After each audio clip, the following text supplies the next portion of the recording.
She may not like the content of my answer, but I am answering. She may not like, she may not like, she may not like. I am trending! Ito na tayo para sa ating iTrending ngayon. Wednesday edition at October 29, 2025.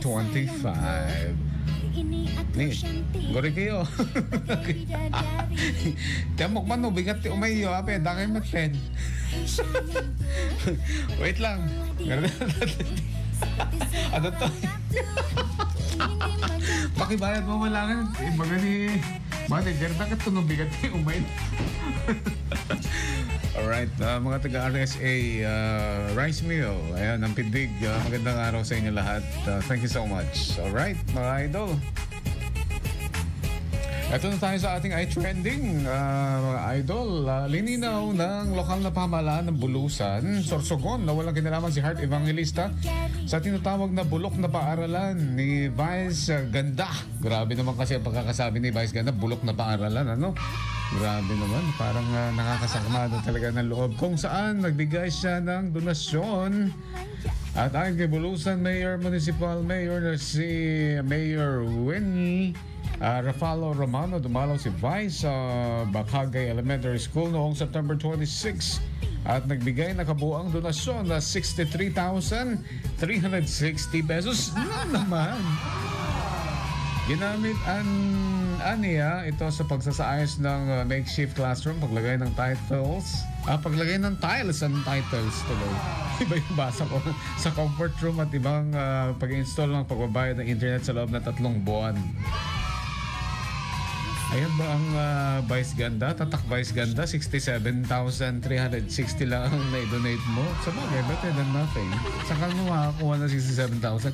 Pero kung ako si Vice Ganda, 1 million or more ang aking ibibigay. Ayan, parang barya-barya lang yan. Oo, di ba? Parang ibabain mo lang. Ito karamin. Ano talaga nakasdaya? Nakat milyones stated mo. Sige, idol. Ngunit bago pa man ang donasyon ni Vice, sabi mayroon pa umanong permanenteng classroom mula sa Department or DepEd at kompletong reading materials. Ayan, ha? Nagpasalamat po ang LGU Bulusan sa malasakit ni Vice Ganda. Ngunit ang paraan ng pagsasamadla ng kanyang donasyon ay komentong bulok na paaralan at walang reading materials ay nagdulot ng kahihiyan sa paaralan. Diba?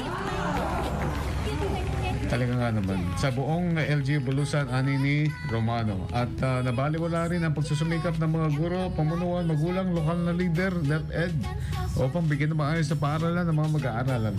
Patuloy pa rin umano na sumusuporta sa edukasyon sa probinsya ni Senator Chis Escudero, Mr. ni Hart, lalo na noong siya ay gobernador pa. At makakaasa po ang publiko na bibigyan ng tamang intervention ang mga kailangan na banggit ng walang propaganda kundi purong intensyon na maitutulong sa ating mga mag-aaral at pagtatapos pa ng alkalde. Ayan na naman ang ating iTrending, mga idol, ngayong araw po ng Wednesday, Market Day, October 29. iTrending sa IFM. Mga idol mong FM, super yan.